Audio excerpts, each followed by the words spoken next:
Halo teman-teman. Setiap hari, mari belajar sedikit lebih banyak pengetahuan bersama kami. Pada tahun 2020, seluruh dunia harus berlomba untuk melawan pandemi COVID-19. Dan sebagian besar negara memiliki tingkat pertumbuhan ekonomi yang berkali-kali lipat lebih rendah dari tahun-tahun sebelumnya. Namun, satu-satunya pengecualian adalah Guyana, meskipun sejumlah besar orang terinfeksi COVID-19. Tetapi PDB mereka masih melonjak hingga 43,3%. Bagaimana mereka melakukannya? Mari kita cari tahu bersama.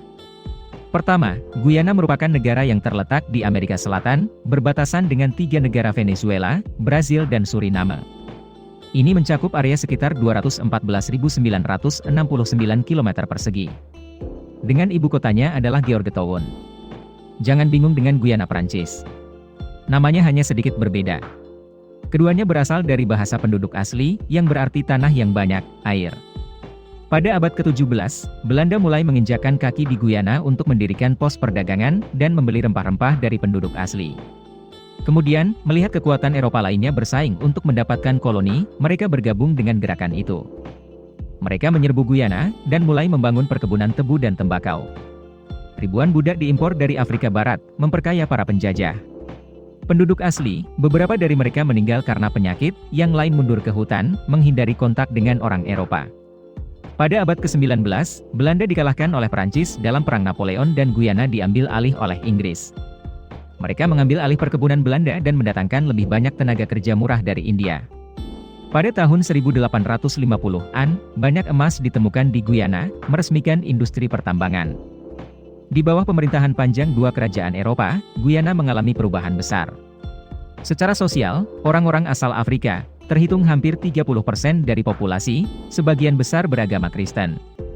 Kelompok etnis asal India membentuk 40% dari populasi, yang sebagian besar adalah Hindu. Sisanya adalah ras campuran, dan pribumi. Guyana juga satu-satunya negara di Asia yang bahasa resminya adalah bahasa Inggris. Secara ekonomi, pertanian diwarisi dari Belanda, dan pertambangan diwarisi dari Inggris. Ini adalah sumber pendapatan utama negara hingga hari ini. Sejak kemerdekaan pada tahun 1966, Guyana telah tenggelam dalam konflik etnis antara India dan Afrika. Hal itu menyebabkan stagnasi dalam pembangunan ekonomi. Dan menyebabkan lebih dari separuh orang dengan gelar universitas bermigrasi ke luar negeri, menyebabkan brain drain. Dan sebagai hasilnya, Guyana menjadi salah satu negara termiskin di Amerika Selatan. Pada 2019, PDB per kapita mereka adalah $6.452, peringkat 9 dari 12 di Amerika Selatan. Namun, memasuki tahun 2020 Guyana tiba-tiba melonjak ke posisi ketiga, dengan rata-rata PDB $10.249. Dan dalam beberapa dekade mendatang mereka akan dengan cepat menerobos dan menjadi salah satu negara terkaya di dunia. Semuanya terjadi begitu cepat seolah-olah Anda baru saja memenangkan hadiah pertama dalam lotre. Semua berkat penemuan ladang minyak besar dan berkualitas tinggi di zona ekonomi eksklusif, dengan cadangan hingga 5 miliar barel. Pada harga saat ini $70 per barel, nilai total ladang minyak adalah $350 miliar. Untuk negara dengan populasi hanya 790.000 orang seperti Guyana, jumlah sumber daya ini cukup bagi mereka untuk tidur selama 20 tahun tanpa mengkhawatirkan kelaparan. Namun, tiba-tiba ada sejumlah besar uang, seperti jika Anda memenangkan jackpot lotre.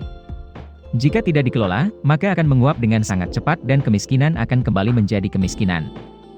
Banyak negara, seperti Nigeria, Gini Khatulistiwa atau Papua Nugini, pernah berada di ambang kekayaan. Tapi kemudian mereka terjerat dalam kutukan sumber daya. Ini adalah istilah yang diciptakan oleh para ekonom untuk merujuk pada negara-negara yang memiliki banyak sumber daya tetapi masih belum berkembang. Secara khusus, ketika uang terlalu mudah dari alam, pejabat pemerintah akan berlomba dengan sengit untuk duduk di atas tahta. Itu dapat menyebabkan kekacauan dan ketidakstabilan politik. Kemudian, yang lebih parah akan berlanjut, mereka tidak akan fokus berinvestasi di sektor ekonomi lain tetapi hanya berusaha menggelapkan banyak uang, dan rakyat masih kelaparan seperti biasa. Skenario ini telah terjadi di beberapa negara, semoga Guyana tidak mengulang adegan ini untuk dilihat dunia.